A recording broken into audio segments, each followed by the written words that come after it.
Ora, Tomé, um dos 12, chamado Dídimo, não é dízimo, tá, irmão? É Dídimo, não estava com eles quando veio Jesus. Disseram-lhe, pois, os outros discípulos: vimos o Senhor. Mas ele lhes disse: se eu não vir o sinal dos cravos nas mãos, e não puser o meu dedo no lugar dos cravos, e não puser a minha mão no seu lado, onde entrou a lança, na cruz, de maneira nenhuma o crerei. E 8 dias depois, estavam outra vez os seus discípulos dentro, e com eles Tomé. Chegou Jesus, estando as portas fechadas, e apresentou-se no meio deles, e disse: paz seja convosco. Depois disse a Tomé: põe aqui o teu dedo e vê as minhas mãos. E chega a tua mão e põe aqui no meu lado, e não sejas incrédulo, mas crente. E Tomé respondeu e disse-lhe: Senhor meu e meu Deus. Disse-lhe Jesus: porque me viste, Tomé, creste. Porém, bem-aventurado os que não viram e creram. Papai, obrigado pela oportunidade de estarmos juntos outra vez. Ministra no nosso interior, alcança-nos, Deus, com uma palavra edificante e reveladora, em nome de Jesus. Amém, amém, amém, amém.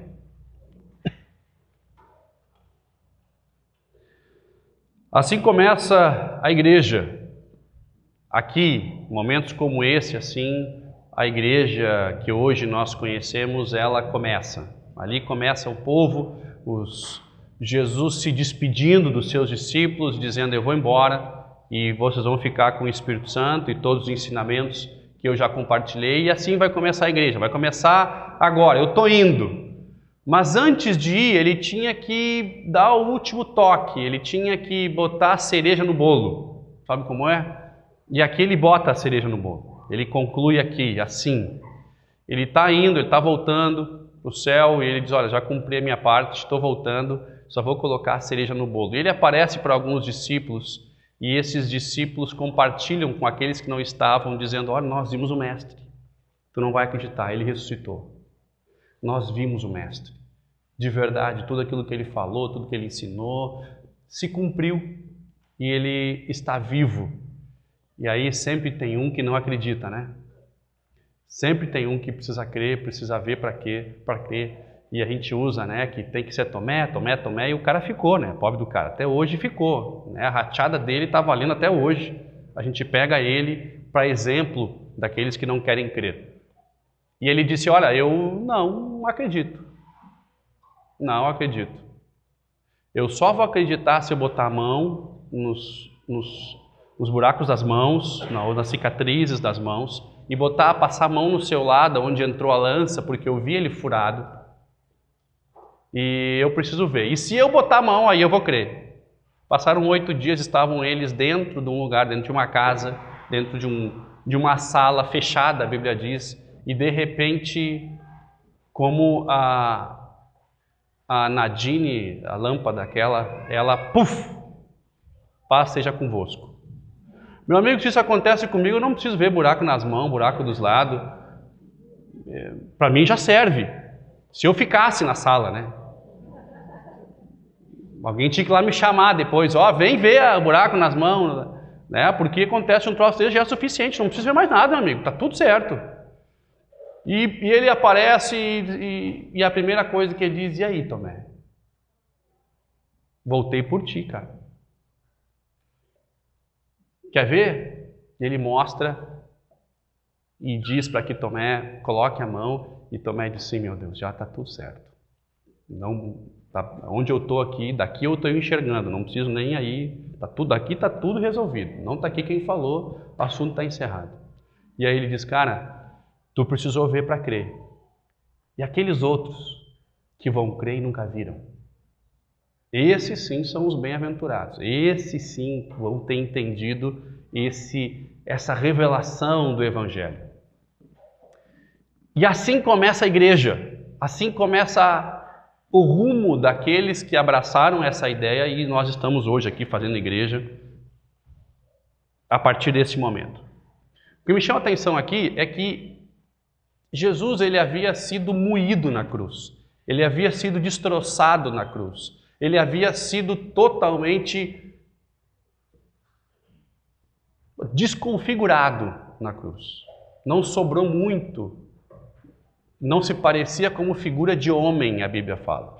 E esse cara moído na cruz, triturado na cruz, pela minha vida e pela tua vida, ele vai até o inferno, pega as chaves, né, tira do diabo esse poder da morte e ele volta dizendo, olha, agora, a partir de agora quem morrer crendo em mim não vai mais passar por isso, na realidade vai ter vida eterna, eu estou dando, e enfim, ele tem essa vitória e ele volta com um corpo glorificado. E ele não aparece nos discípulos aqui, ele não aparece sangrando, com a coroa de espinhos, todo triturado. Ele aparece perfeito, tanto é que o reconhecem. Mas Deus não tira das suas mãos as cicatrizes dos cravos, e nem dos seus pés, e nem do lado onde a lança entrou. Interessante, né? Ele tem um corpo glorificado, ele é transformado, mas algumas coisas não mudam. E a igreja começa assim, ele mostrando as suas cicatrizes. É assim que começa a igreja, é assim que a história linda segue. Ele mostrando por aquilo que ele passou, ele mostrando aquilo que ele venceu, ele mostrando por aquilo porque de fato fez todo sentido e que é a razão pela qual ele está ali. Um diploma nos diz o que nós aprendemos, mas as cicatrizes nos dizem o que nós vencemos. E o que nós vencemos fica para sempre. A Bíblia diz que nós vamos um dia encontrá-lo no céu e nós vamos também ver isso. Interessante que isso ele não tirou, para que nós jamais viéssemos a esquecer e que os discípulos não viessem a esquecer que de fato aquilo foi a causa pela qual eles estavam juntos. As cicatrizes da nossa vida nos mostra naquilo que nós vencemos.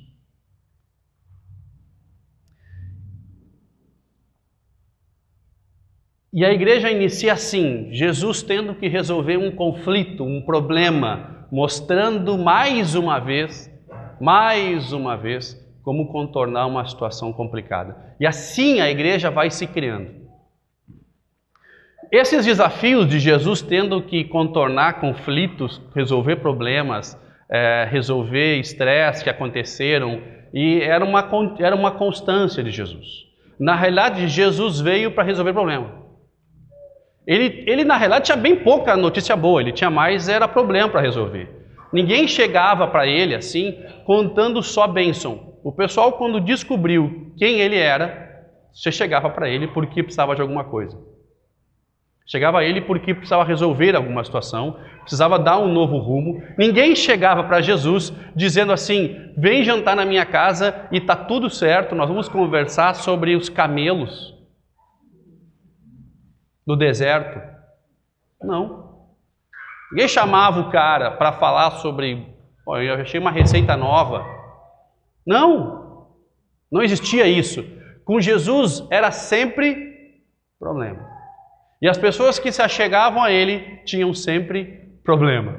Até quando ele ressuscitou, venceu na cruz, mostrou para os seus discípulos, até ali, ele teve que respirar fundo e dizer, vamos resolver mais um. Esse é o último, mas eu vou resolver esse aí também. E ele vai resolvendo conflitos e problemas como uma constante na vida dele. Na realidade, nós fomos sim, chamados para resolver conflitos e resolver problemas e ter que mostrar por aquilo que nós passamos, por aquilo que nós vencemos, e a nossa experiência, as nossas vitórias servem para encorajar os outros que também precisam dessa vitória, ou para encorajar aqueles que não estão enxergando a possibilidade de vitória. Nós sim vivemos numa atmosfera onde nós precisamos constantemente resolver problemas. E é sobre isso que eu gostaria de conseguir meditar juntos, nesses breves minutos que nós vamos estar juntos aqui nessa noite. Nós temos uma habilidade que não é nossa, mas que veio de Deus, que nós somos criados com uma habilidade de resolver problemas. Se você não tem problema, o que eu acho bem difícil de acontecer, ou você já morreu, ou você é uma pessoa realmente sem noção do que está acontecendo ao seu redor. Como as crianças, por exemplo. Certo? As crianças não têm noção. Os meus filhos acham que tudo é possível comprar com um cartão de crédito. Correto? Correto?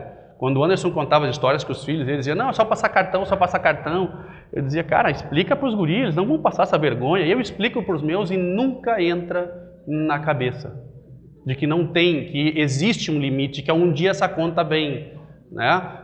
Mas eles estão fora desse contexto, eles vivem uma outra realidade. Para eles está tudo certo, a todo momento. É assim que funciona, essa é a realidade. Por isso que são crianças, é por isso que Jesus falou que quem não se fizer como crianças não vai conseguir entrar no reino do céu. Porque tem momentos, meu amigo, que você tem que se focar no que realmente importa. E no que realmente importa para a criança é o pai, é a mãe. O resto está tudo certo. A minha filha Samantha, se ela tem um brinquedo de R$500, ela tem 1 ano e meio, um brinquedo de R$500, ou uma colher de pau e uma lata, é a mesma coisa para ela. Não muda absolutamente nada. Ela não tem problema. Ela não tem problema. Se ela está cocô, ela grita cocô, mostra para a fralda, alguém resolve o problema. Está tudo certo, está com fome, ela grita, se ela está com sono, ela grita. Está tudo certo, está tudo resolvido. Quem tem que resolver o problema dela sou eu? Sou eu, a mulher, a mãe, acabou. É assim que funciona. E nós temos uma habilidade de resolver problemas. Nós só não entendemos isso. Quando Deus criou o mundo em Gênesis, Ele cria o mundo resolvendo o caos. Ele cria o mundo resolvendo uma situação de total confusão, conflitos. E Ele diz que haja luz. E a luz, ela não ouve simplesmente para Ele poder terminar o resto do serviço. A luz ouve porque a luz ela completou o resto todo. A luz foi importante para toda outra criação.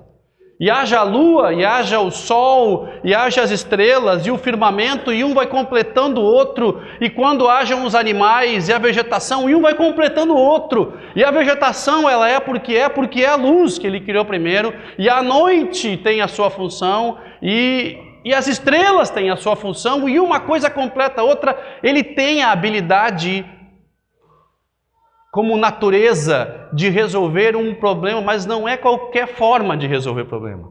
Deus não resolve um problema num momento, Ele dá um destino, Ele dá um rumo. Quando Ele criou todas as coisas, Ele deu um rumo para todos nós. Ou seja, Ele criou toda a natureza de forma completa, dando um rumo, onde uma coisa conecta com a outra e tudo é perfeito. Ele não criou a luz por um dia e no outro dia não teve mais luz. Ele criou de forma que ela sempre viesse, e que a noite sempre viesse, e que a vegetação sempre existisse. E quando Ele termina tudo, Ele diz, cara, falta uma coisa só. Falta um cara para cuidar disso tudo, para usufruir disso tudo, para ter vantagem de tudo o que eu fiz. E Ele cria o homem à sua imagem e semelhança. E se Ele cria o homem à sua imagem e semelhança, eu preciso dizer que nós temos uma habilidade de resolver problemas.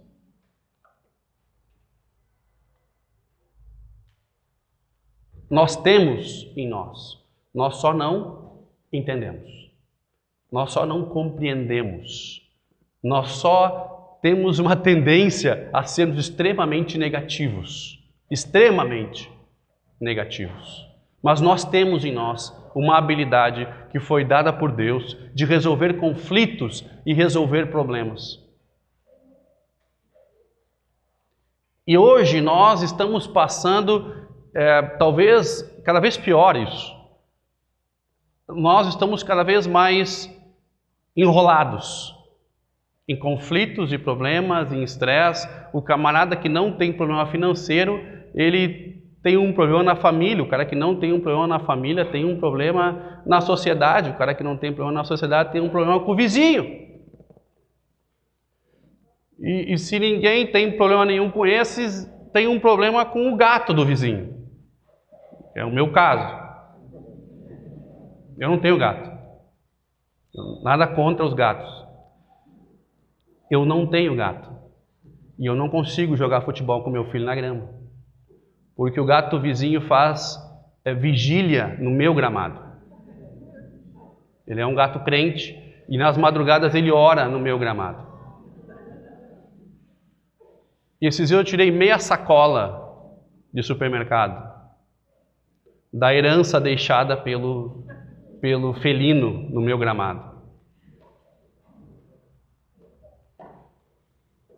É um conflito que eu vou ter que resolver, meu amigo. Mandar o gato para a glória não dá. Mas é a primeira coisa que passa pela cabeça do cara. Vou mentir, né? Porque nós estamos na igreja, não... A vontade é que ele encontrasse a luz. Mas eu não posso fazer isso com o bicho. Eu tenho que orar para ele achar um outro gramado. Né? Mas é um conflito. E algum conflito a gente tem. De alguma forma, em algum momento, todos nós temos. E se nós não temos, nós teremos. Eu não estou profetizando maldição. Essa é a vida e a nossa natureza é assim. O que nós não nos damos conta é que nós temos uma capacidade para resolvê-los. Que não é dada, não vem de nós mesmos, mas que já foi colocada em nós. Deus não criou o homem para viver em conflito. Ele criou muito pelo contrário, para que nós pudéssemos viver em máxima comunhão, em máximo relacionamento. É assim que nós somos criados. O ser humano depende de pessoas. Nós podemos viver sem muita coisa, nós não podemos viver isolados. O ser humano não foi feito para viver sozinho. Ele foi feito para viver em comunidade. É assim que a coisa acontece, é ali que a manifestação de Deus vem, é ali que o Senhor habita nessa comunidade. Por isso a importância, né, de igreja, de estarmos juntos. Mas abra aí a sua Bíblia, a gente quer ler um texto juntos, para a gente conseguir compreender um pouquinho mais disso que eu estou falando, que está ali em João, no capítulo 6. João, no capítulo 6.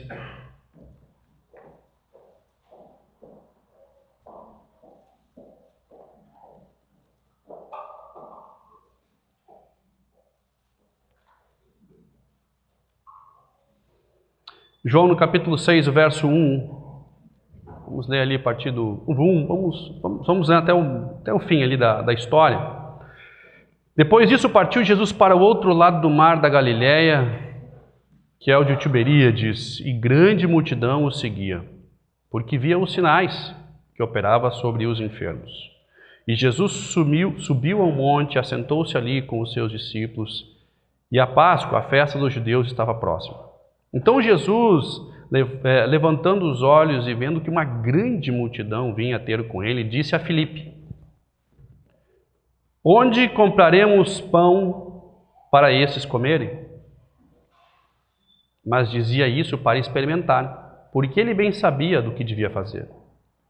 Filipe respondeu, dizendo: 200 dinheiros de pão não seriam bastante para que cada um deles tome um pouco. E um dos seus discípulos, o André, irmão de Simão Pedro, disse: está aqui um rapaz que tem 5 pães de cevada e 2 peixinhos, mas seria isso suficiente para tantos? E disse Jesus: mandai assentar os homens, e havia ali muita relva naquele lugar. Assentaram-lhe-se, pois, os homens em número de quase 5.000, só homens, fora mulheres e crianças. E Jesus Jesus tomou os pães e, havendo dado graças, repartiu pelos discípulos, e os discípulos pelos que estavam assentados, igualmente também dos peixes, quanto eles queriam. E quando estavam saciados, disse aos seus discípulos: recolhei os pedaços que sobraram, para que nada se perca. Olha, interessante, Jesus também não tem desperdício, ainda que sobrou, vamos guardar. Recolhendo-nos, pois, encheram 12 alcófares, ou seja, 12 sacolas, 12 sacos de pedaços dos 5 pães de cevada que sobraram dos que aquele que haviam comido. Vendo, pois, aqueles homens o milagre que Jesus tinha feito, disseram: esse é verdadeiramente o profeta que deveria vir ao mundo. Está aí.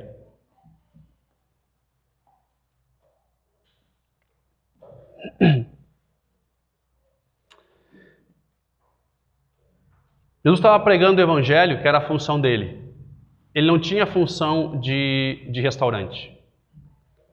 Certo? Não era a função dele. Ele não veio para fundar restaurante. Restaurante popular. Ele não veio. Ele veio para pregar o evangelho.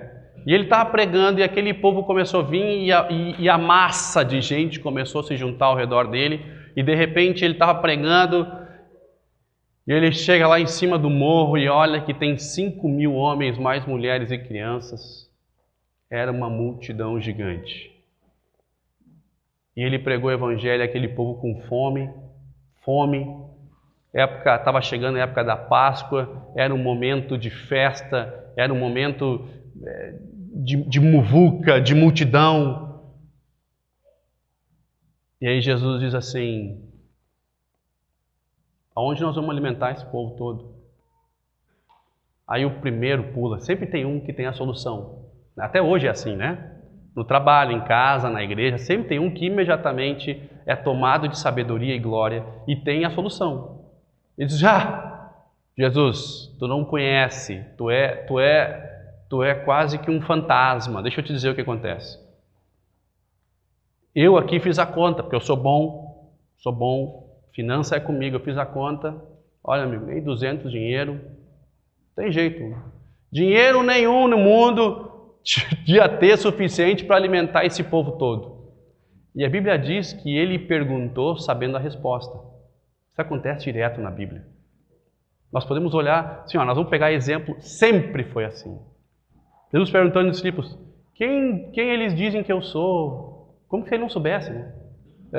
Ele faz direto, Deus faz direto isso com a gente. Então, quando ele te pergunta, não te atira na resposta. Uma dica bíblica: não te atira na resposta, porque na verdade ele sabe. Ele só está experimentando a gente, como diz aqui. A Bíblia diz que ele estava experimentando os discípulos e o primeiro pula, e o primeiro caiu na armadilha. O primeiro caiu na pegadinha de Jesus e disse: não tem dinheiro que chega, já fiz a conta, não tem nem lugar para comprar. Pula essa, Jesus, esquece essa. O teu problema, Jesus, era queria alimentar. Eu estou dando a solução para ti. Não tem dinheiro. Se não tem solução, logicamente, solucionado está, né? Ele acabou de resolver o problema de Jesus. Não precisa alimentar porque não tem dinheiro. Simples assim. Não é essa a lógica de Jesus. A lógica de Cristo é se envolver com o problema dos outros. Não era problema dele que o povo estava com fome. Eu vou te dizer por quê. Porque ele 6 horas depois estava com fome de novo. E no outro dia eles continuavam com fome. E uma semana depois, Jesus tinha que estar multiplicando todo dia. Porque aquele povo estava com fome sempre. Não era um problema de Jesus o povo estar com fome. Jesus estava com fome. Todo mundo ali estava com fome. Ele toma para si um problema que não é dele. Ele acha uma solução, ele se envolve com o problema dos outros, ainda que não lhe pertença. Ainda que não seja responsabilidade dele. Por quê? Porque é natureza nossa. Jesus nos cria com uma habilidade de resolver problemas. Nós fugimos dessa responsabilidade. Nós fugimos dessa habilidade. Muito pelo contrário. Nós vamos para outra extremidade. Nós gostamos de criar problema. Vai me dizer que um dono de empresa adora funcionário que cria problema. Não, muito pelo contrário, ele paga mais para alguém que não é problema, alguém que traz solução. Todo mundo que é gente que seja solução e não problema, porque o problema por si só ele vem sozinho, não precisa chamar, ele vem que nem mosca, né?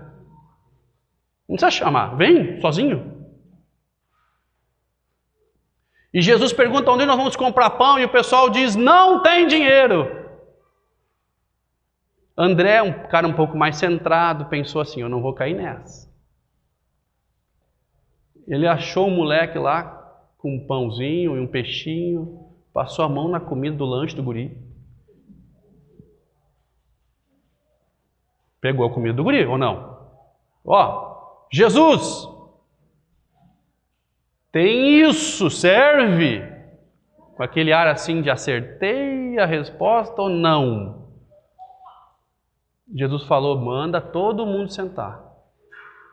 E ele passa pelas mãos dos discípulos, para que os discípulos passem para eles, para que os discípulos vejam, experimentem, sintam que é possível gerar solução. Jesus faz com que eles experimentem o milagre, para que no futuro eles venham a viver a mesma coisa. Passa pela mão dos discípulos, ainda que não precisasse passar. Ainda que ele poderia ter multiplicado direto, porque o marketing ia ser mais bonito. Eu recebi da mão de Jesus. Nem hóstia, né? Vem que ele vai dando na boca. Não, vai para os discípulos. E os discípulos experimentam como uma corrente da multiplicação. Jesus, ele não fez a pergunta se tinha dinheiro ou não. Ele não perguntou quanto dinheiro nós temos. Ele não perguntou como nós vamos fazer isso. Ele pergunta onde. Ele não diz, ele não pergunta, indaga se é possível fazer, como é que a coisa vai acontecer. Ele faz uma pergunta e Filipe responde outra. Ele pergunta onde e Filipe respondeu como. Não, mas não foi isso que eu perguntei. Eu não perguntei se nós temos condições ou não. Eu perguntei aonde estão os pães.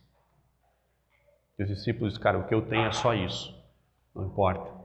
Ele vai multiplicar a partir do que nós temos. Sempre Jesus vai multiplicar a partir do que nós temos. O que é que tem no teu bolso? Eu tenho isso. Serve. Quando a viúva não tinha o que comer e era a esposa de um profeta que morreu e chega o profeta Elias e visita ela e diz assim, ele diz, olha, meus filhos vão ser vendidos como escravos porque eu não tenho absolutamente nada e eu vou morrer. O profeta pergunta, o que tu tem em casa? Diz, cara, eu não tenho nada. Nada? Eu tenho um pouquinho de óleo, serve. Vai virando aí numa vasilha, pega todas as vasilhas dos teus vizinhos. E ele multiplica o óleo suficiente para pagar a dívida e para eles viverem bem até o fim do dia. É assim que funciona. Jesus, ele resolve os problemas a partir do que nós temos. Ele multiplica o que nós temos. Mas o que eu tenho é pouco. Não, mas não é essa a pergunta. O que eu tenho não é suficiente, mas não é essa a questão. O que eu tenho não vai alcançar. Tá, mas eu não estou te perguntando se vai alcançar ou não. Ele já sabe a resposta que não vai alcançar. Ele está perguntando o que tu tem. E ao nosso redor, pessoas têm conflitos e problemas e nós estamos respondendo a pergunta errada. O que ele pergunta não é exatamente isso. Ele não precisa ter certeza que esse mundo não tem condições de se resolver por si só. Ele já sabe. Ele já sabe. Jesus se envolveu num problema que não era dele, usou os discípulos para experimentar o milagre, sempre a partir de algo que já existia. Interessantíssimo, né? Isso se repete de novo, e de novo, e de novo, e até hoje nas nossas vidas, se vocês pensarem, é exatamente assim. Ele pega o que nós não imaginávamos, e dá uma solução que nem passava pela nossa cabeça. Ele pega algo que não tem valor até hoje para confundir o sábio. Até hoje ele faz exatamente a mesma coisa. A grande questão é que nós temos que entender que é o seguinte, nós estamos respondendo a pergunta certa, nós estamos carregando os nossos próprios conflitos e problemas e não estamos nem conseguindo ter habilidade para resolver os nossos, quanto mais para resolver o do nosso irmão, do nosso amigo, do nosso parceiro, do nosso vizinho, nós temos uma habilidade para resolver. Isso vem dele.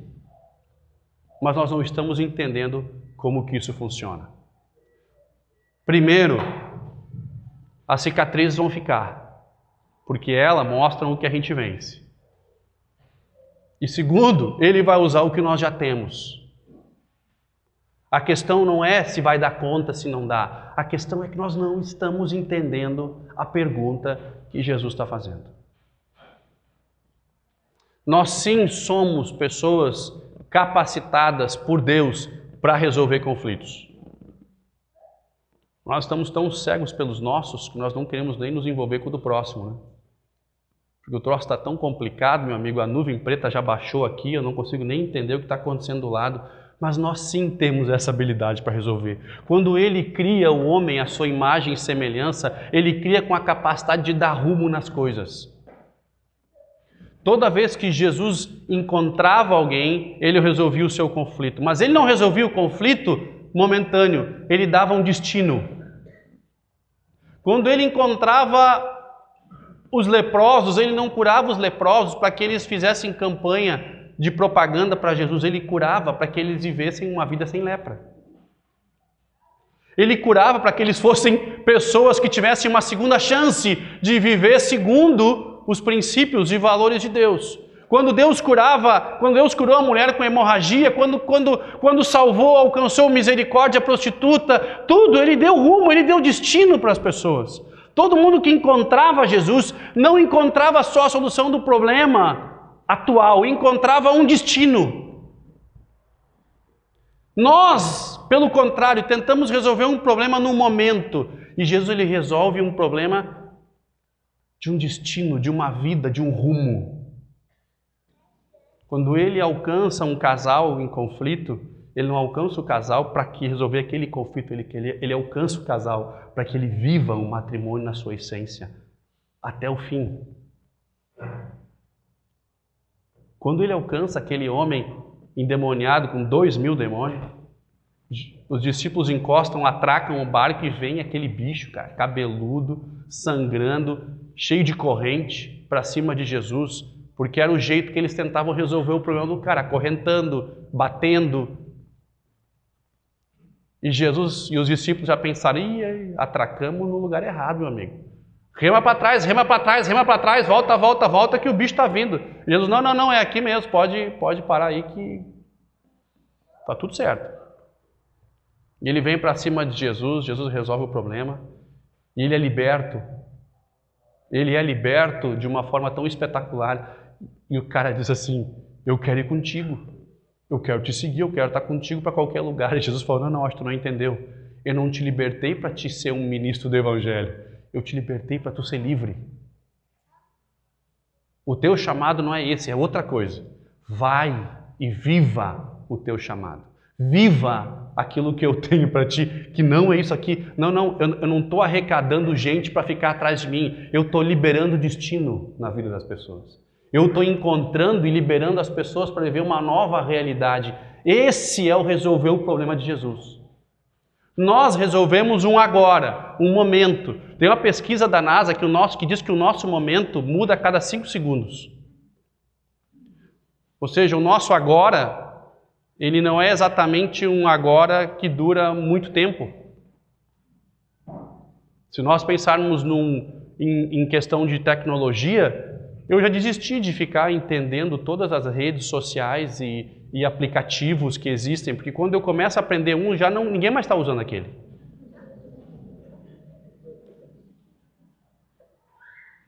Eu desisti já, eu digo, olha, pega uma meia dúzia aí que a maioria usa e está valendo, esses aqui eu aprendi, e os outros? Cara, os outros não vale a pena aprender. Assim, se ficar famoso eu aprendo, porque senão o momento ele é muito rápido.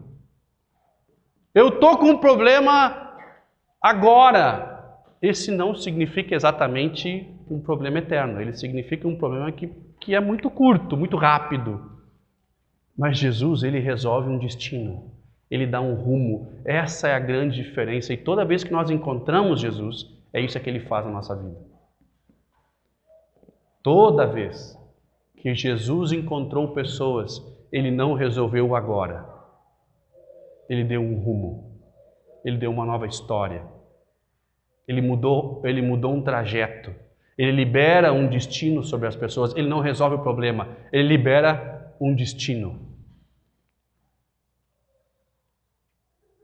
E essa habilidade, eu preciso dizer para você, que eu e você temos.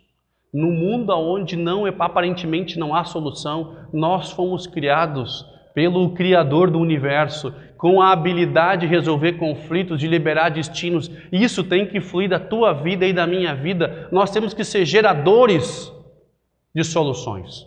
É assim que funciona. Absolutamente tudo que nós precisamos, a palavra de Deus nos ensina. Tudo que nós precisamos. Ela tem um jeito, ela nos resolve. Tudo ela nos resolve. E nós teremos então, a partir desse princípio bíblico, a capacidade de resolver os nossos conflitos e os conflitos daqueles que estão ao nosso redor. É assim que funciona. É assim que funciona. Nós temos essa capacidade, nós só não entendemos exatamente como ele funciona. Os discípulos também não entendiam. Esse trecho de João, no capítulo 6, onde os discípulos respondem às perguntas que Jesus não fez, é o exemplo clássico do que acontece com a nossa vida todo dia. É aquela história de não ter dinheiro, e a gente olha para Jesus e tentando explicar para ele porque não tem, o que aconteceu, como se ele precisasse exatamente saber, como que ele realmente precisava saber os detalhes. E aí quando nós sentimos algo dele, de uma postura, de uma atitude, ou de fazer alguma coisa, nós estamos a explicar para ele que não é possível. Eu sei que isso parece estúpido, mas eu faço também. Explico para ele que não é possível. Eu digo, hoje, depois que passa, a gente fica assim, cara, não acredito que eu fiquei discutindo com Deus.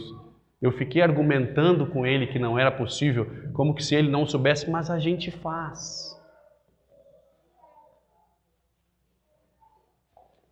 O teu conflito, para Deus, não é um problema no momento. O teu conflito e o teu problema não é momentâneo para Deus, para ti é. Para Deus, Ele não quer resolver o teu problema. Ele não quer resolver a tua falta de combustível. Ele quer fazer com que você tenha para sempre uma fonte inesgotável de combustível. Ele não quer resolver um problema de uma luz, de uma conta de luz não paga. Ele quer te dar a capacidade de sempre ter condições de ter energia elétrica. É assim que Ele funciona. Ele trabalha diferente. Ele nos libera um destino, Ele nos faz entender muito mais além do que isso. O momento só não é importante para Jesus. Ele não curava para que as pessoas pudessem testemunhar somente. Quando Ele ressuscitou, Ele não ressuscitou para que as pessoas pudessem ir e testificar de Jesus somente. Ele testificou porque o cara tinha um destino ainda. Ainda tinha muita coisa para fazer, tinha muita coisa para somar. É assim que Ele funciona. Nós somos extremamente imediatistas e essa não é a forma com que Jesus faz, não é a forma com que Deus criou.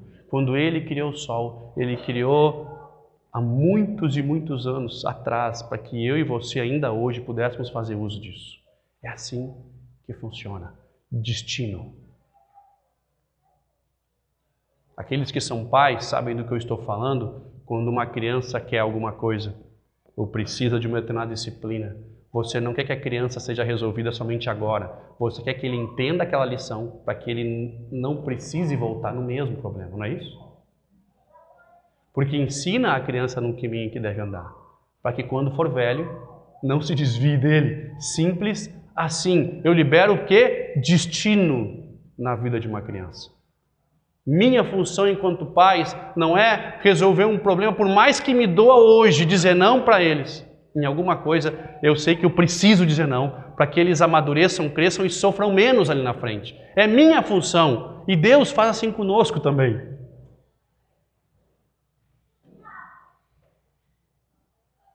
Eu, na minha casa, a minha esposa, a nossa casa, nós somos os juízes dos conflitos constantes que acontecem. Não é assim? Constantes são conflitos. Quando você sabe exatamente quando eles te chamam para resolver um conflito, porque o grito é diferente. É um grito do clamor da justiça. É diferente a voz, o tom da voz, a altura, tudo é diferente. É aquele grito de vem aqui e bate o martelo e diz quem está certo e quem está errado. E nesse momento de você ter que se coloca numa posição de juiz dentro da tua casa, você tem que cuidar para que eles entendam exatamente o resultado da sentença, porque é uma questão de gerar destino na vida deles. Isso vai de novo voltar. E você sabe muito bem que você está julgando uma questão que vai ter que voltar a julgar. O mesmo problema você vai ter que julgar de novo. Talvez em papéis diferentes. O acusador vira acusado.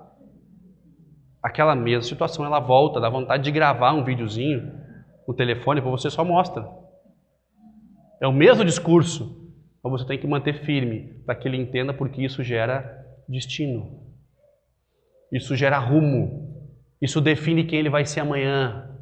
É fundamental que aconteça. Nós fomos criados para resolver conflitos, mas nós não fomos somente gerados para resolver conflitos momentâneos, mas para gerar destino de quem quer que esteja ao nosso redor. Foi assim com os discípulos. Quando eles entenderam os chamados, todos aqueles que encontravam eles, todos aqueles que passavam por eles tinham a mesma experiência que tiveram com Jesus. Tinham rumo, tinham destino.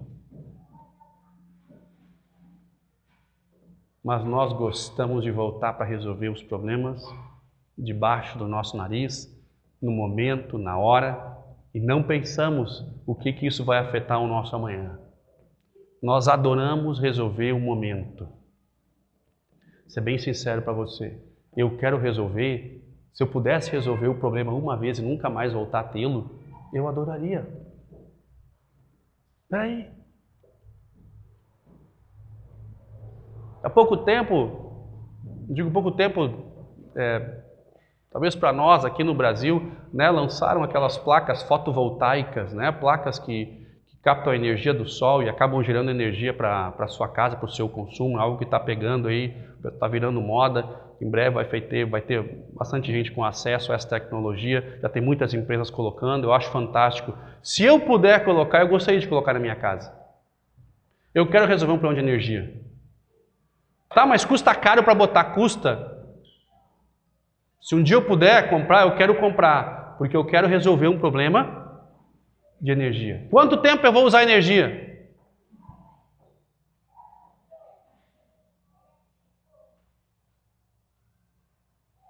É assim que funciona.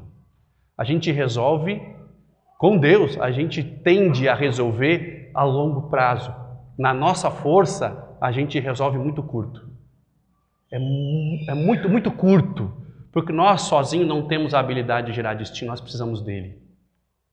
A questão é que toda vez que nós temos um problema, nós temos que perguntar para Deus, expor o problema e tentar responder a pergunta diferente. A pergunta que ele faz tem que ser respondida diferente, presta atenção no que ele está falando. Toda vez que nós nos achegamos a Deus com um conflito, com um problema, a solução não é a solução humana. Filipe tinha a solução humana, não tem dinheiro. Está resolvido, né? Jesus falou, cara, essa é uma forma de enxergar. Manda o povo embora, está tudo certo. Mas eu quero me envolver num problema que não é meu. Ele dá a chance do pessoal entender algo diferente. É assim que ele funciona. Ele se envolve com coisas que não são dele e ainda gera um destino, ainda que não seja para benefício próprio. Simples assim. Se você quer uma dica e você quer ser uma pessoa extremamente bem-sucedida, e não importa no ramo que você faça, não importa onde você bota a sua mão, se você é um cara full-time, tempo integral no ministério, se você é missionário, se você é executivo, se você é um funcionário, se você é empresário de qualquer ramo, não importa. Você quer uma dica para ser bem-sucedido? Aprenda a resolver conflitos. Todos querem pessoas que resolvem. E nós temos a natureza de Deus de resolver. Nós não entendemos isso, mas nós temos essa natureza. Toda vez que nós nos achegamos a Ele, nós vamos ouvir perguntas em relação àquilo que está acontecendo e se prepare que a resposta que Ele está esperando não é a resposta padrão. Ele vai contornar essa curva, Ele vai comer pela beirada e tem algo novo vindo para a gente totalmente, num lugar totalmente inesperado, que vai nos gerar não só a solução para aquele problema, mas vai nos gerar destino. Amém? Vamos ficar em pé, por favor.